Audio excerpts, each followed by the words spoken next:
আর একটা ছোট্ট ঘটনা মনে হয়েছে, বলবো? আমার নবীর হাদিস শরীফের ঘটনা। বনি ইসরাইলের এক যুবক ছিল, অনেক সম্পদের মালিক, এবং যুবকের বডি, ফিটনেস, চেহারা, সৌন্দর্য সব কিছু অনেক চমৎকার। ওই যুবক, যার নাম ছিল কিফিল। নাম কি? কথা কয় না। নাম কি? কিফিল। সে প্রতি রাতে এক একটা নারীকে নিয়ে মস্তি করত। বর্তমান বাজারের ন্যূনতম 30 থেকে 40 লাখ টাকা এক রাত্রে সে খরচ করত বর্তমান সময়ে। চোখের পানিটার কত দাম! আল্লাহর হাবিব সাল্লাল্লাহু আলাইহি ওয়াসাল্লাম সাহাবাদের কাছে সেই কথা বলছেন।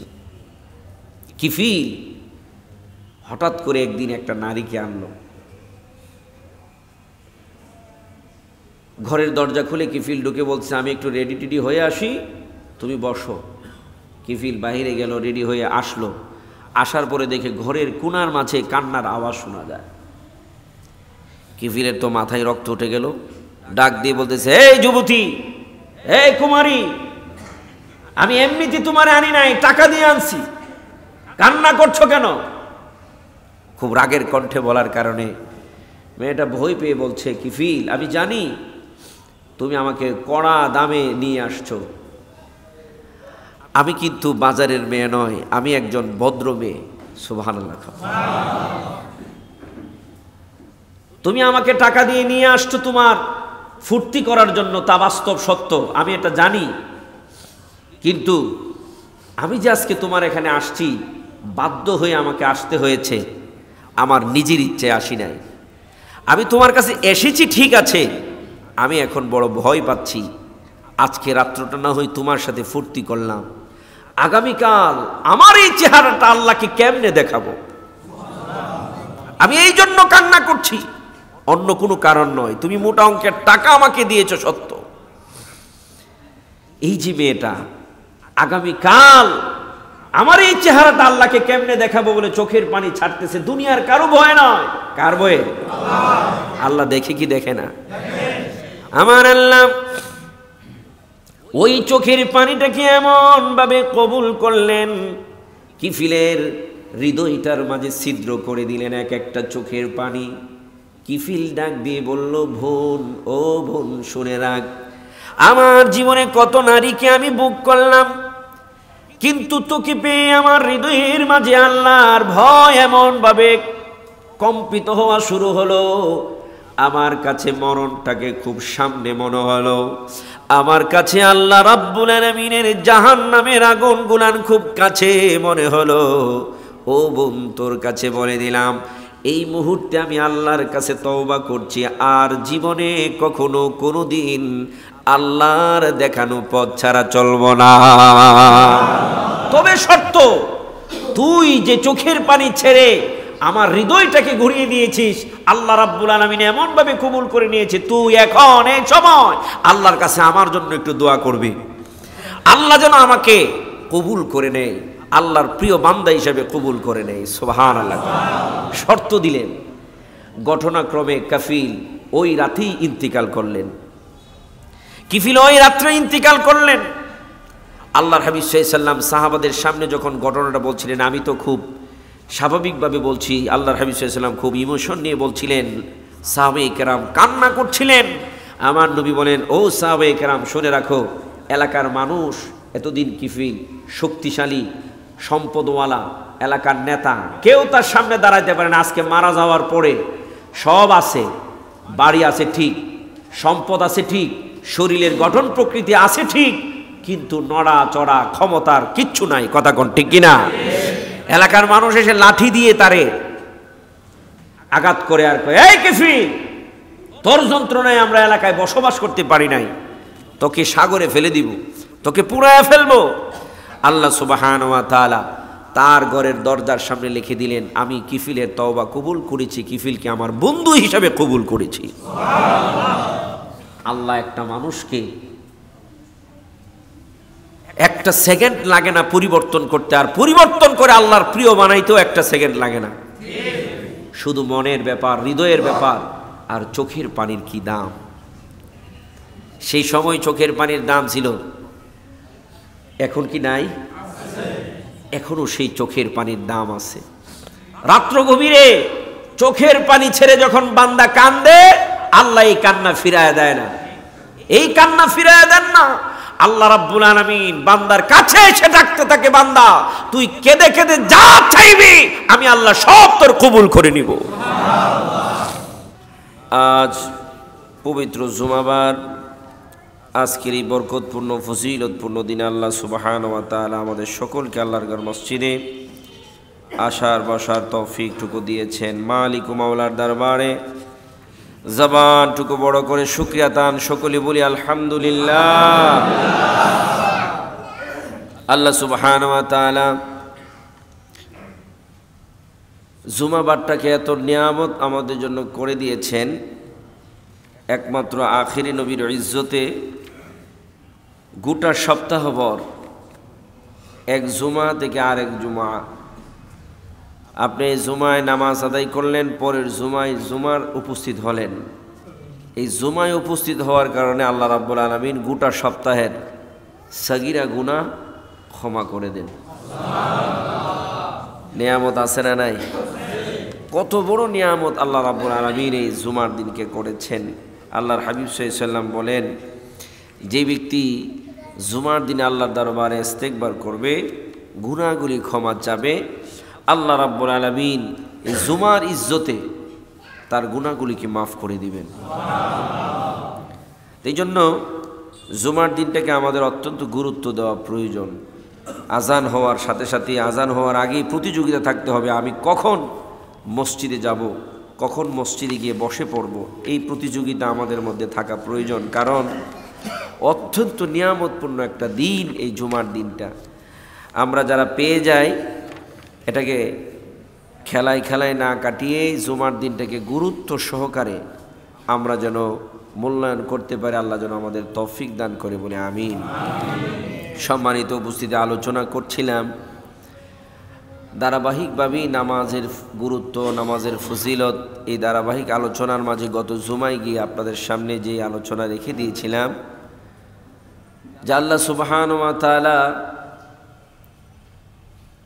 আমাদেরকে দুনিয়ার জমিনে দিয়েছেন,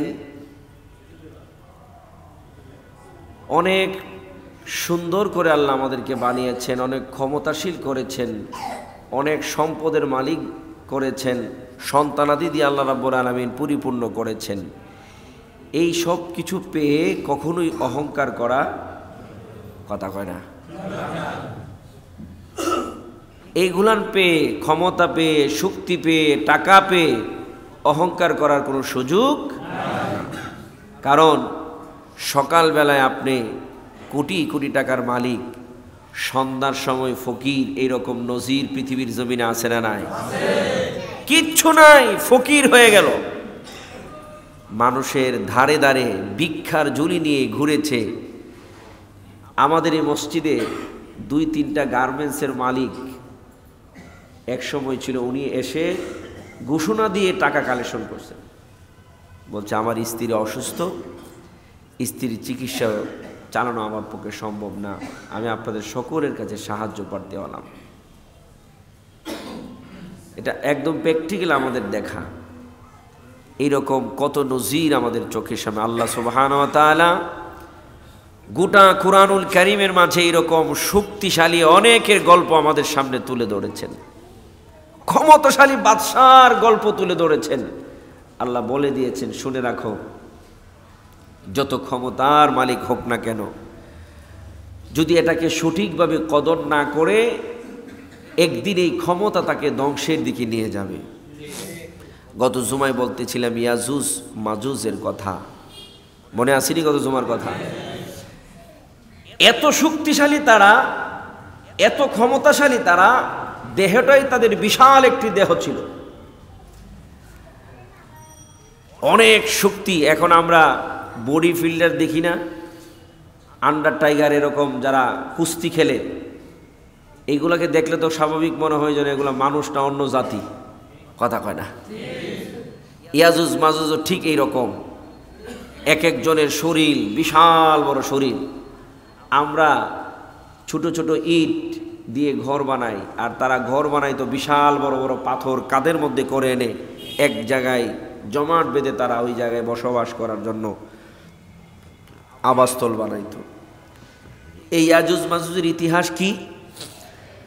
ইয়াজুজ মাজুজের ইতিহাস হলো হজরতে নূহ আলাইহিস সালাম, গত জমায় সংক্ষিপ্তভাবে তুলে ধরেছিলাম।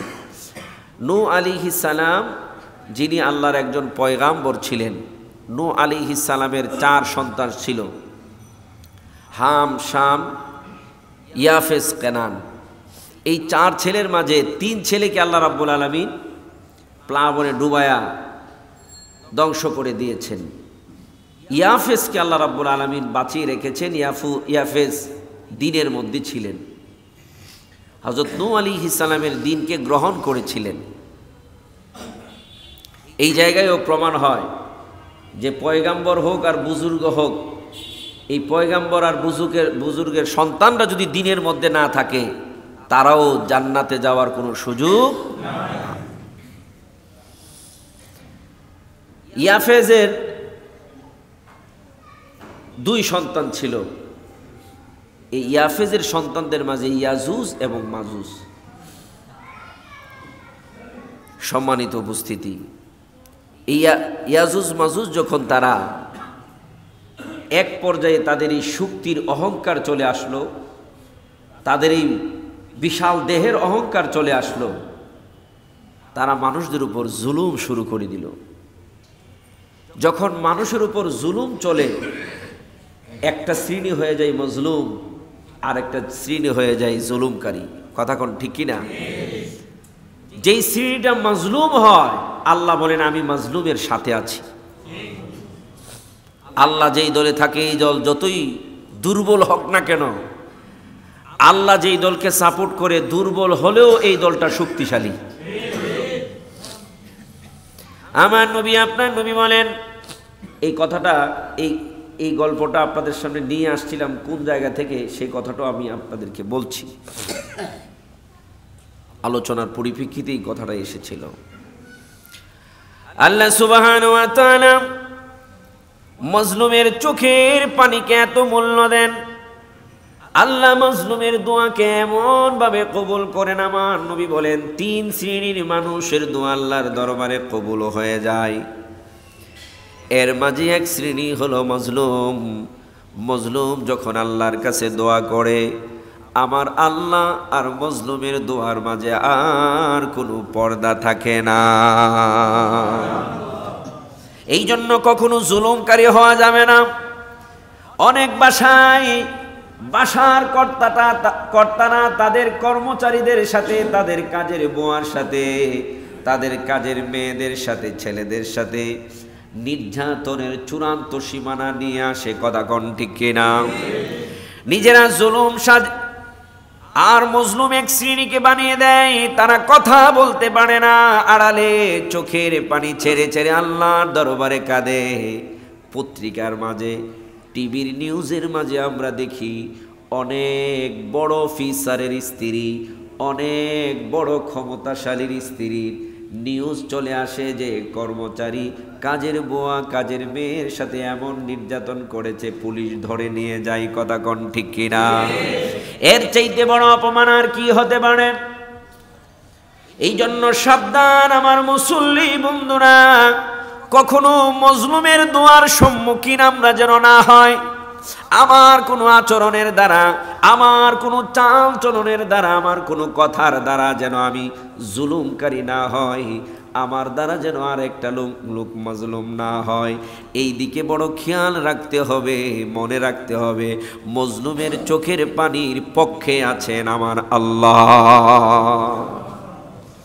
আল্লাহ যখন ধরবেন, তখন কোনো রাস্তা খুঁজে পাওয়া যাবে না। আমার বন্ধু বাবারা ভাইরা, ইয়াজুজ মাজুজ যখন জুলুম শুরু করে দিল, মানুষকে কিরকম জুলুম করত। এক পায়ের মধ্যে তারা ধরত, আরেক পায়ের মধ্যে, তারা তো বড় শক্তিশালী বিশাল দেহের অধিকারী ছিল, 2 পা ধরে এরকম টান দিয়ে ছিঁড়ে ফেলত মানুষদেরকে। অন্যের বিশাল বড় বকরির পাল নিয়ে আসতো, উটের পাল নিয়ে আসতো, গরুর পাল নিয়ে আসতো, এনে তারা খেয়ে ফেলতো, অন্যের ফসল নিজেরা তুলে নিয়ে আসতো। এইরকম প্রকৃতির মানুষ তারাও হয়ে গিয়েছিল। ও বন্ধুরা রে, বাবাজিরা রে আমার, ওই ইয়াজুজ মাজুজ যখন এরকম হলো, জুলকারনাইন বাদশার কাছে এই খবর যাওয়ার পরে বাদশা তাদের সাথে যুদ্ধের ঘোষণা করলেন। কিন্তু কি যুদ্ধ করবে? বিশাল বড় কামান নিয়ে যায়। তারা কামানকে থাবা দিয়ে ধরে গুঁড়া করে ফেলে। কি যুদ্ধ তাদের সাথে করবে? ইয়াজুজ মাজুজ বড় আল্লাহওয়ালা ছিলেন, আল্লাহর কাছে দোয়া করলেন, আল্লাহ তাদের জুলুমে আমরা নির্যাতিত হয়ে নিষ্পৃষিত হয়ে যাচ্ছি গো আল্লাহ, তুমি ছাড়া আমাদের আর কোনো সাহায্যকারী নাই। আমার আল্লাহ জুলকারনাইনকে বলে দিলেন, তাদেরকে আমি এক চাটা করে দিব, এক জায়গায় ঢুকাইয়া দিব, তুমি তার সামনে দিয়ে দেয়াল করে নিও। দেয়ালটাকে তারা যত বড় শক্তিশালী হোক না কেন, তারা ভাঙতে পারবে না। আমি আল্লাহ এই দেয়ালকে হেফাজত করব।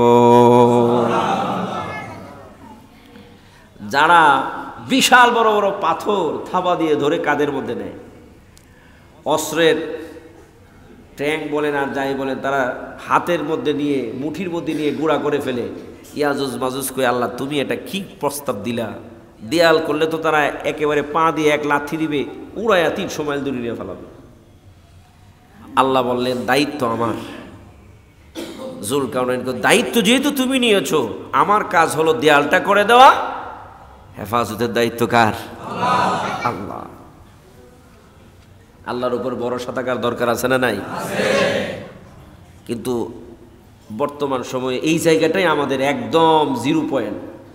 কথা কয় না? আল্লাহর উপর ভরসা রাখতে আমরা রাজি না। আমরা খুঁজি ক্ষমতা, আমরা খুঁজি টাকার গরম, আমরা খুঁজি কোন জায়গায় কোন কি হবে। বান্দার চোখের পানি হাজার শক্তির কাছে নিমিষের মাঝে শেষ। বান্দার চোখের পানিটার এত দাম, এত দাম বান্দার চোখের পানির। আর একটা ছোট্ট ঘটনা মনে হয়েছে, বলবো? আমার নবীর হাদিস শরীফের ঘটনা। বনি ইসরাইলের এক যুবক ছিল, অনেক সম্পদের মালিক, এবং যুবকের বডি, ফিটনেস, চেহারা, সৌন্দর্য সব কিছু অনেক চমৎকার। ওই যুবক, যার নাম ছিল কিফিল। নাম কি? কথা কয় না। নাম কি? কিফিল। সে প্রতি রাতে এক একটা নারীকে নিয়ে মস্তি করত। বর্তমান বাজারের ন্যূনতম 30 থেকে 40 লাখ টাকা এক রাত্রে সে খরচ করত বর্তমান সময়ে। চোখের পানিটার কত দাম! আল্লাহর হাবিব সাল্লাল্লাহু আলাইহি ওয়াসাল্লাম সাহাবাদের কাছে সেই কথা বলছেন। কিফিল হঠাৎ করে একদিন একটা নারীকে আনলো। ঘরের দরজা খুলে কিফিল ঢুকে বলছে, আমি একটু রেডি টেডি হয়ে আসি, তুমি বসো। কিফিল বাহিরে গেল, রেডি হয়ে আসলো। আসার পরে দেখে ঘরের কোণার মাঝে কান্নার আওয়াজ শোনা যায়। কিফিলের তো মাথায় রক্ত উঠে গেল। ডাক দিয়ে বলতেছে, এই যুবতী, এই কুমারী, আমি এমনিতে তোমারে আনি নাই, টাকা দিয়ে আনছি, কান্না করছো কেন? খুব রাগের কণ্ঠে বলার কারণে মেয়েটা ভয় পেয়ে বলছে, কিফিল, আমি জানি তুমি আমাকে কড়া দামে নিয়ে আসছো, আমি কিন্তু বাজারের মেয়ে নয়, আমি একজন ভদ্র মেয়ে। সুবহানাল্লাহ। তুমি আমাকে টাকা দিয়ে নিয়ে আসছো তোমার ফুর্তি করার জন্য, তা বাস্তব সত্য, আমি এটা জানি। কিন্তু আমি যে আজকে তোমার এখানে আসছি, বাধ্য হয়ে আমাকে আসতে হয়েছে, আমার নিজের ইচ্ছে আসি নাই। আমি তোমার কাছে এসেছি ঠিক আছে, আমি এখন বড় ভয় পাচ্ছি। আজকে রাত্রটা না হয় তোমার সাথে ফুর্তি করলাম, আগামীকাল আমার এই চেহারাটা আল্লাহকে কেমনে দেখাবো, আমি এই জন্য কান্না করছি, অন্য কোনো কারণ নয়। তুমি মোটা অঙ্কের টাকা আমাকে দিয়েছো সত্য, এই যে মেয়েটা আগামীকাল আমার এই চেহারাটা আল্লাহকে কেমনে দেখাবো বলে চোখের পানি ছাড়তেছে। দুনিয়ার কারো ভয় নয়, কার ভয়ে? আল্লাহ দেখে কি দেখে না? আমার আল্লাহ ওই চোখের পানিটাকে এমন ভাবে কবুল করলেন, কিফিলের হৃদয়টার মাঝে ছিদ্র করে দিলেন এক একটা চোখের পানি। কিফিল ডাক দিয়ে বলল, বোন, ও বোন, শুনে রাখ, আমার জীবনে কত নারীকে আমি বুক করলাম, কিন্তু তোকে পেয়ে আমার হৃদয়ের মাঝে আল্লাহর ভয় এমন ভাবে কম্পিত হওয়া শুরু হলো, আমার কাছে মরণটাকে খুব সামনে মনে হলো, আমার কাছে আল্লাহ রাব্বুল আলামিনের জাহান্নামের আগুন গুলান খুব কাছে মনে হলো। ও বোন, তোর কাছে বলে দিলাম, এই মুহূর্তে আমি আল্লাহর কাছে তওবা করছি, আর জীবনে কখনো কোনোদিন আল্লাহর দেখানো পথ ছাড়া চলবো না। তবে শর্ত, তুই যে চোখের পানি ছেড়ে আমার হৃদয়টাকে ঘুরিয়ে দিয়েছিস, আল্লাহ রাব্বুল আলামিন এমন ভাবে কবুল করে নিয়েছে, তুই এখন এই সময় আল্লাহর কাছে আমার জন্য একটু দোয়া করবি, আল্লাহ যেন আমাকে কবুল করে নেয়, আল্লাহর প্রিয় বান্দা হিসেবে কবুল করে নেয়। সুবহানাল্লাহ। শর্ত দিলেন। ঘটনাক্রমে কাফিল ওই রাতেই ইন্তিকাল করলেন। কিফিল ওই রাত্রে ইন্তিকাল করলেন। আল্লাহর হাবিব সাল্লাল্লাহু আলাইহি ওয়াসাল্লাম সাহাবাদের সামনে যখন ঘটনাটা বলছিলেন, আমি তো খুব স্বাভাবিকভাবে বলছি, আল্লাহর হাবিব সাল্লাল্লাহু আলাইহি ওয়াসাল্লাম খুব ইমোশন নিয়ে বলছিলেন, সাহাবায়ে কেরাম কান্না করছিলেন। আমার নবী বলেন, ও সাহাবায়ে কেরাম, শুনে রাখো, এলাকার মানুষ এতদিন কিফিল শক্তিশালী, সম্পদওয়ালা, এলাকার নেতা, কেউ তার সামনে দাঁড়াইতে পারে না। আজকে মারা যাওয়ার পরে সব আছে, বাড়ি আছে ঠিক, সম্পদ আছে ঠিক, শরীরের গঠন প্রকৃতি আছে ঠিক, কিন্তু নড়া চড়া ক্ষমতার কিচ্ছু নাই। কথা কোন ঠিক কিনা? এলাকার মানুষ এসে লাঠি দিয়ে তারে আঘাত করে আর কয়, এই কিফিল, তোর যন্ত্রণায় আমরা এলাকায় বসবাস করতে পারি নাই, তোকে সাগরে ফেলে দিব, তোকে পুড়ায় ফেলবো। আল্লাহ সুবহানাহু ওয়া তাআলা তার ঘরের দরজার সামনে লিখে দিলেন, আমি কিফিলের তওবা কবুল করেছি, কিফিলকে আমার বন্ধু হিসাবে কবুল করেছি। আল্লাহ একটা মানুষকে একটা সেকেন্ড লাগে না পরিবর্তন করতে, আর পরিবর্তন করে আল্লাহর প্রিয় বানাইতেও একটা সেকেন্ড লাগে না। শুধু মনের ব্যাপার, হৃদয়ের ব্যাপার। আর চোখের পানির কি দাম! সেই সময় চোখের পানির দাম ছিল, এখন কি নাই? এখনো সেই চোখের পানির দাম আছে। রাত্র গভীরে চোখের পানি ছেড়ে যখন বান্দা কান্দে, আল্লাহ এই কান্না ফিরায় দেয় না, এই কান্না ফিরায় দেন না। আল্লাহ রাব্বুল আলামিন বান্দার কাছে এসে ডাকতে থাকে, বান্দা তুই কেঁদে কেঁদে যা চাইবি আমি আল্লাহ সব তোর কবুল করে নিব। যুলকারনাইন আল্লাহর কাছে দোয়া করলেন, আল্লাহ গো, আমি ইয়াজুজ মাজুজ শক্তিশালী বাহিনীকে কেমনে পরাস্ত করব? আল্লাহ বললেন, দেয়াল করে দাও, দেয়াল রেখে দেওয়ার দায়িত্ব আমার। ওই ইয়াজুজ মাজুজ দেয়াল করে দিলেন, সীসা ডালা দেয়াল করলেন, এত শক্ত করে দেয়াল করলেন যত শক্ত করা যায় দেয়াল করলেন। এত শক্ত করলে কি হবে? সবার জানা আছে ইয়াজুজ মাজুজ লাঠি দিবে, দেয়াল ভেঙে চুরমার করে ফেলবে। আশ্চর্যের বিষয় হলো, ওই সময় দেয়াল করেছে, এখনো পর্যন্ত এই দেয়াল ভাঙতে পারে নাই, তারা দেয়ালের আড়ালে এখনো বন্দী হয়ে আছে। আমার নবী বলেন, নবীর হাদিস শরীফ, আল্লাহর নবী বলেন কোরআনুল কারীমে সূরাতুল কাফের শেষ দিকে আল্লাহ রাব্বুল আলামিন ইয়াজুজ মাজুজের কথা তুলে ধরলেন। আর আমার নবীর হাদিস শরীফের মধ্যে বিস্তারিত বর্ণনা তুলে ধরলেন, কিয়ামতের আগে দুনিয়ার জমিনে যখন ঈসা পয়গম্বর চলে আসবে, যখন দাজ্জাল পৃথিবীর জমিনে হুঙ্কার দিয়ে দিয়ে মানুষকে ঈমান হারা করে জাহান্নামে পাঠিয়ে দিবে, ওই সময় আল্লাহ রাব্বুল আলামিন ইয়াজুজ মাজুজকেও বের করবেন। ওই দিন বের করার পিছনে একটা মন্ত্র তাদের থাকবে, একটা দোয়া তাদের থাকবে। ও বন্ধু বাবারা ভাইয়েরা, আমরা ঈমানওয়ালা, আমরা আল্লাহর ভয় অন্তরে রেখে চলি, নবীর মহব্বত হৃদয়ে রাখি। আমাদের জবানে যদি ওই মন্ত্রটা থাকে, ইয়াজুজ মাজুজের যতটুকু ক্ষমতা হয়েছে, যতটুকু পাওয়ার পেয়েছে, এর চাইতে দ্বিগুণ পাওয়ার আমরা পাবো, কারণ আমরা ঈমানদার। ইয়াজুজ মাজুজ প্রতিদিন জিহ্বা দিয়ে ওই দেয়ালটা চাটতে থাকে, চাটতে চাটতে চাটতে চাটতে আমার নবী বলেন দেয়ালের শেষ প্রান্তে একেবারে চলে আসে। যখন পশ্চিম দিগন্তে সূর্যটা ডুবে যায়, ইয়াজুজ মাজুজের লিডার বলে, চলো আজকে চলে যায়, আগামী দিন বাকি অংশটা আমরা চেটে শেষ করে ফেলবো। কিন্তু আশ্চর্যের বিষয়, আমার আল্লাহ আবার দেয়ালটাকে সারা রাত্রে পরিপূর্ণ বানায়া দেয়। পরের দিন এমনিভাবে আবার চাটা শুরু করে। তাদের কাজই হচ্ছে এইভাবে চাটতে আসে।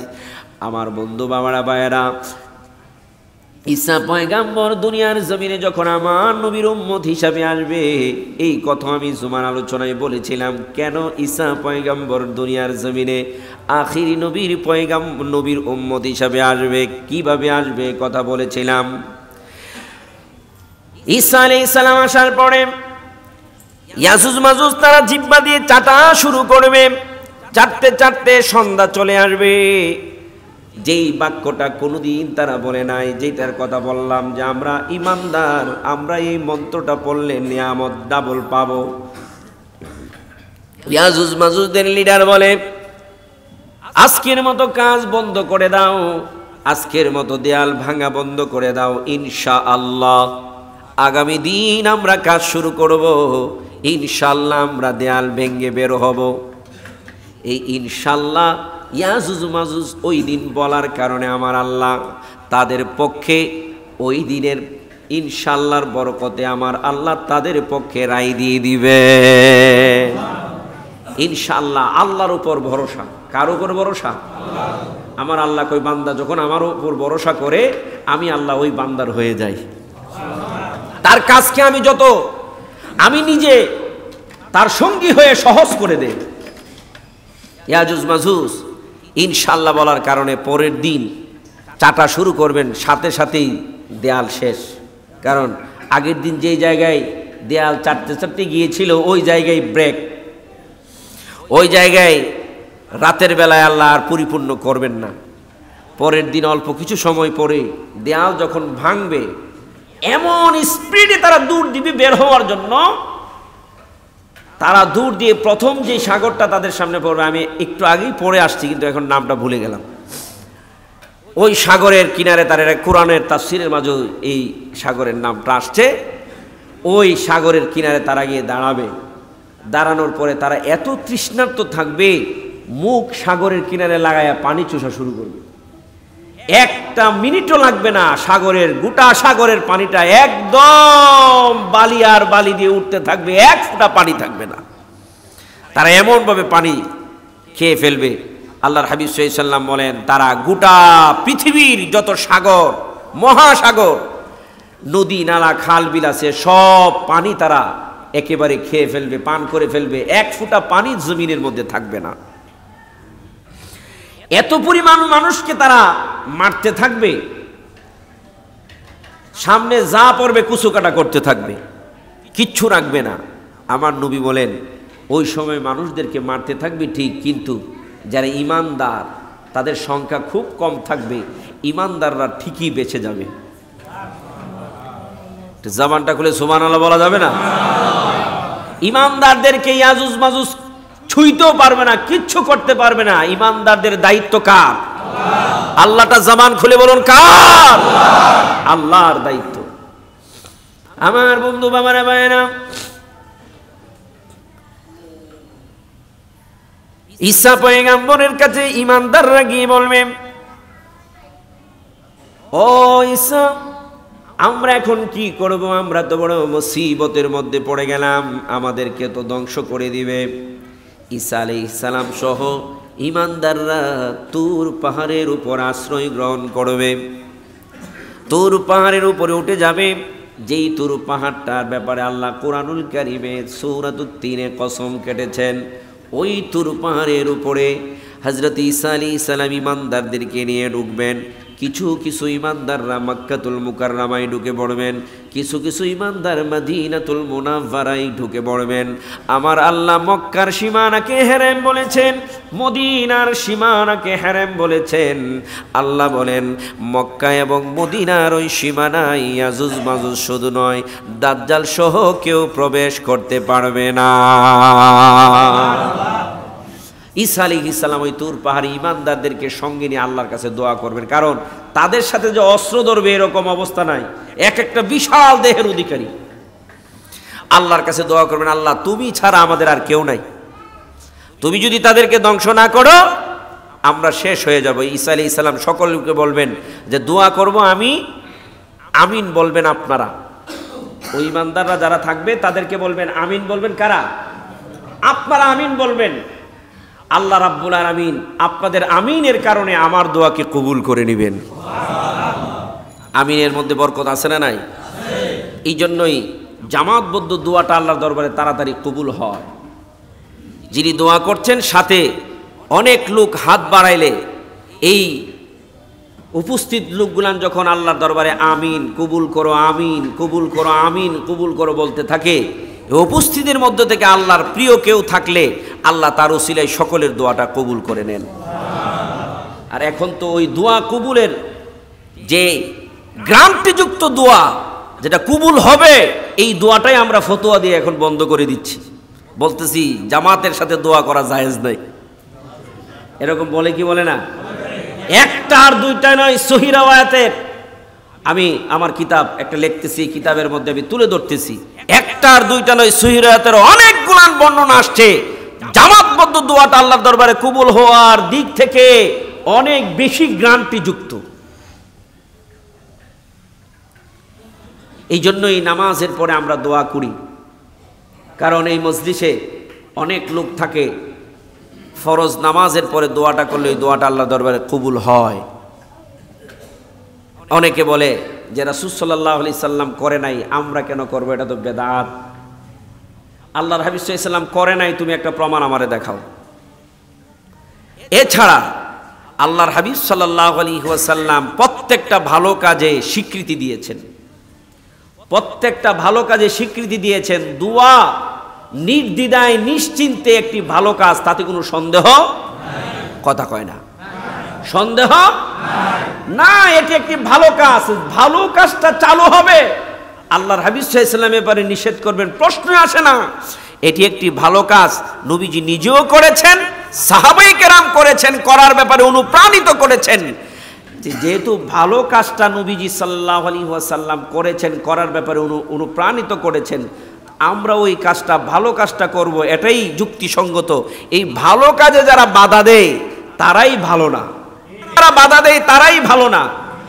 ভালো কাজে আদেশ করবে, মন্দ কাজে নিষেধ করবে, তারা হচ্ছে মুমিন। এটা আল্লাহর কোরআনের কথা। আল্লাহ রাব্বুল আলামিন আমাদেরকে জানিয়ে দিয়েছেন, কুনতুম খায়রা উম্মতি উখরিজাত লিন-নাস তা'মুরুনা বিল মারুফ ওয়া তানহাউনা আনিল মুনকার। উত্তম উম্মত হচ্ছে তারা যারা ভালো কাজের আদেশ করবে, মন্দ কাজ থেকে নিষেধ করবে।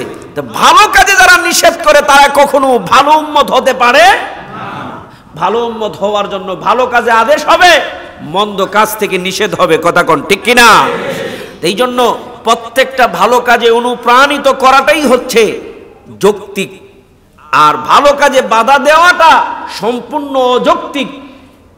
অনেক কাজ আছে বাধা দেওয়ার মতো, আমরা ওই মন্দ কাজগুলান বাধা দেওয়ার প্রশ্নই আসে না, আমরা বাধা দেই না। এরকম সমাজে অনেক আছে। সুদখুর, আমরা এই সুদখুরির বিরুদ্ধে কোনো কথা বলি না। আমরা ঘুষখোরের বিরুদ্ধে কথা বলি না। জুলুম নির্যাতন, আমরা জুলুম নির্যাতনের বিরুদ্ধে কথা বলি না। কথা বললে মাইর খাবো। যেই কাজগুলান ভালো কাজ, ওই কাজগুলানের বিরুদ্ধে মিম্বারে বসে, টেলিভিশনে বসে আমরা বারবার ফতোয়া দেয়। ওই জায়গায় বারবার বসে যদি বলতাম যে আমরা এটা ওইটা কোরআন বিরোধী, তাহলে মানুষ একবার, দুইবার, পাঁচবার, 10 বার বলার পরে সজাগ হতো। কিন্তু আমরা ভালো কাজের ব্যাপারে বারবার বলি যে মোনাজাত জায়েজ নাই, আমরা বলি মিলাদ জায়েজ নাই, দুরুদ জায়েজ নাই, এইভাবে পড়া যাবে না, ওইভাবে পড়া যাবে না, এমনি পড়া যাবে না। এইগুলা নিয়ে যে ভালো কাজগুলানের বাধা সবচেয়ে বেশি আমরা দিচ্ছি। তো আল্লাহ রাব্বুল আলামিনের কোরআনুল কারীমে যে কথা বললেন যে উত্তম উম্মত তারা যারা ভালো কাজের আদেশ দিবে, মন্দ কাজ থেকে নিষেধ করবে, তো বোঝা গেল উত্তম উম্মতের কাছাকাছি আমরা যাইতে পারছি না। শুধু লেবাসে নবীর উম্মত হয়েছি, যার কারণে আমরা মন্দ কাজে কোনো বাধা দেই না, ভালো কাজে হাজার বাধার সম্মুখীন হতে হয়। আল্লাহ যেন তা থেকে আমাদের হেফাজত করে বলে আমিন। যারা এই পর্যায়ে তাদেরকে যেন আল্লাহ হেদায়েত দান করে বলে আমিন। সম্মানিত উপস্থিতি, যেই কথা থেকে এই কথাটা বলছিলাম যে আল্লাহ সুবহানাহু ওয়া তাআলা আমাদেরকে ইবাদত করার সুযোগ দিচ্ছেন, 5 ওয়াক্ত নামাজ জামাতে এসে আমরা আদায় করছি, এই ইবাদতে যেন আমাদের মাঝে কোনো প্রকারের অহংকার না আসে। আমরা অনেকে আছি নামাজ পড়ি আরেকজনের সাথে, বলে এই বেটা তুই কি নামাজ পড়ছো, তোর নামাজ কবুল হইব না, এরকম বলি কি বলি না? এই মানে নামাজই ভালো করে পারস না, কি নামাজ পড়তে আসছিস? এরকম নামাজ দিয়ে কোনো অহংকার করা যাবে না। আল্লাহ আপনাকে সুযোগ দিচ্ছে নামাজ পড়ার, এই সুযোগটাকে নিয়ামত হিসাবে নিতে হবে। কথা কন ঠিক কিনা? এই সুযোগটাকে নিয়ামত হিসাবে নিতে হবে। যিনি নামাজে আসেন ওনাকে অনুপ্রাণিত করতে হবে, নামাজ শিখার ব্যাপারে আগ্রহশীল করতে হবে। এই কথা থেকে আমি ইয়াজুজ মাজুজ সহ এত কথা আপনাদের সামনে গত জুমা থেকে এই জুমা পর্যন্ত বললাম যে অহংকার নিশ্চিত পতনের মূল। কথা কন ঠিক কিনা? ঈসা আলাইহিস সালাম যখন আল্লাহর দরবারে দোয়া করবেন, সাথে নেককার ইমানদাররা যখন আমিন আমিন বলতে থাকবে, আল্লাহ ঈসা পয়গম্বরের দোয়া কবুল করে নেবেন। সাথে সাথে অস্ত্র লাগবে না, যুদ্ধের সরঞ্জাম লাগবে না, মুজাহিদরা যুদ্ধের ময়দানে যেতে হবে না, গাজী শহীদের সম্ভাবনা নাই। আল্লাহ রাব্বুল আলামিন নিজে ইমানদারদের পক্ষে ঈসা আলাইহিস সালামের দুয়ার পক্ষে চলে যাবেন। আল্লাহ রাব্বুল আলামিন এই দুয়ার পক্ষে থেকে ঈসা আলাইহিস সালামের দোয়াকে আল্লাহ কবুল করে ওই ইয়াজুজ মাজুজের এই পিঠ বরাবর ঘাড়ের পিছনে দুই চোয়ালের মধ্যখানে একটা পোকা সৃষ্টি করে দিবেন। পোকা, এই যে আমাদের এই জায়গাটা ধরলে একটা উঁচা জায়গা আছে, এই উঁচা জায়গাটার মধ্যে একটা পোকা সৃষ্টি করবেন, যেই পোকাটা মাকড়সার মতো অনেকটা, আস্তে আস্তে করে তাদের ভিতরে ঢুকে যাবে ভাইরাসের মতো। যার ভিতরে ঢুকবে সে সাথে সাথে শেষ। কয়েক মিনিটের ভিতরে ইয়াজুজ মাজুজের বিশাল ক্ষমতাশীল বাহিনী মুহূর্তের মধ্যে আল্লাহ রাব্বুল আলামিন ধ্বংস করে দিবেন। এই ধ্বংসটার শেষ সীমানাটাও হচ্ছে দোয়া। শেষ সীমানাটা কি? দোয়া, অস্ত্র নয়। মুসলমানদের দোয়া অস্ত্রের চাইতে আরো বেশি শক্তিশালী। বান্দা যখন চোখের পানি ছেড়ে আল্লাহর দরবারে দুইটা হাত বাড়ায় কান্দে, তখন আল্লাহ রাব্বুল আলামিন নিজে ওই বান্দার হয়ে যায়। এই দোয়া থেকে আমাদেরকে দূরে সরিয়ে দিচ্ছে। এটাও ইহুদিদের একটা চক্রান্ত, কারণ এটা মুসলমানদের সবচেয়ে বড় হাতিয়ার। এটারে যদি ফতোয়া দিয়া বন্ধ করে দেওয়ানো যায়, তাহলে অস্ত্র নিয়ে আমাদের সাথে জনজনানি দেখায় পারবে না। কিন্তু ইমানদার যখন আল্লাহর দরবারে দরজাটা বন্ধ করে, অস্ত্র নয়, কোনো সরঞ্জাম নয়, সৈন্যবাহিনী নয়, দরজা বন্ধ করে নিবৃত্তে আল্লাহর দরবারে চোখের পানি ছেড়ে দুইটা হাত বাড়ায় কাঁদতে থাকবে, একজন ইমানদারের দুয়ার বরকতে আল্লাহ হাজার হাজার কাফের বেঈমানকে ধ্বংস করে দিবে। ইহুদি নাসারারা গবেষণা করে দেখছে যে আরে মুসলমানদের দুয়ার পাওয়ার তো আমাগো 50,000 সৈন্যবাহিনীর চাইতে বেশি, তো তাদের এই দোয়াটাকে কেমনে বন্ধ করা যায়? চিন্তা করলো, তারা আয়সা যদি বলে জীবনে শুনবে না, আমার মতো এরকম হুজুরারে তারা কিনে বলছে বেটা তোর কি লাগবে বল, দুনিয়ার জমিনে তোরে জান্নাত দিয়ে দিব। আমিও চিন্তা করছি বাবা, পাইছি যখন আর কি, শুধু আমার 2-10 মিনিটের ফতোয়া, আমি একজন পরিচিত চেহারা, আমি শুধু টেলিভিশনে বললাম দোয়া জায়েজ নাই, বাস একটুক কথার জন্য আমারে দিচ্ছে বাড়ি গাড়ি যশ খ্যাতি সব। গোটা পৃথিবীর যেই প্রান্তে মনে যায় সেই প্রান্তে আমি যাব, আমার কোনো কিছুর অভাব নাই, কথা মাত্র ছোট্ট একটু। এইরকম ছোট্ট একটু কথা বলার জন্য আমার মতো কত আলেম ওলামাদেরকে কিনে নিয়েছেন, ডক্টর পিএইচডি হোল্ডারদেরকে কিনে নিয়ে মুসলমানদের সবচেয়ে বড় হাতিয়ার দোয়া। এই দোয়াকে আজকে সমাজের মাঝে, মানুষের মাঝে বিভ্রান্তি সৃষ্টি করে এক গ্রুপের কাছে দোয়া জায়েজ রাখছে, আরেক গ্রুপের কাছে দোয়া না জায়েজ রাখছে, আরেক গ্রুপ চিন্তায় আছে করবে কি করবে না। মনে রাখতে হবে আমাদের দোয়াটা হচ্ছে সবচেয়ে বড় হাতিয়ার। বদরের প্রান্তরে আমার নবী মাত্র 313 জন নিয়ে গেছেন।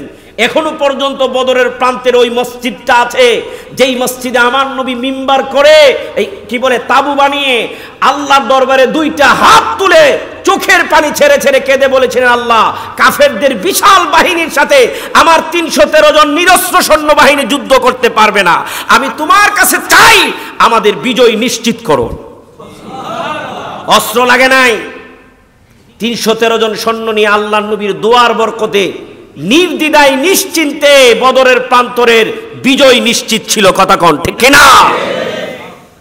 সেই বিশাল বড় হাতিয়ারকে আমরা ফতোয়া দিয়ে এখন বন্ধ করে দেওয়ার চেষ্টা করছি। আমার সজাগ সুন্নি ভাইয়েরা, নবী প্রেমিক ভাইয়েরা, আপনাদের কাছে আমার অনুরোধ, এই দোয়া ফতোয়ার সম্মুখীন না হয়ে এই বিশাল অস্ত্রটাকে নিজে থেকে দূরে সরাইয়া দিবেন না। এই অস্ত্রটাকে আঁকড়ে ধরে রেখে দোয়ায় শামিল হওয়ার চেষ্টা করবেন। আল্লাহ যেন আমাদের তৌফিক দান করে, বলে আমিন।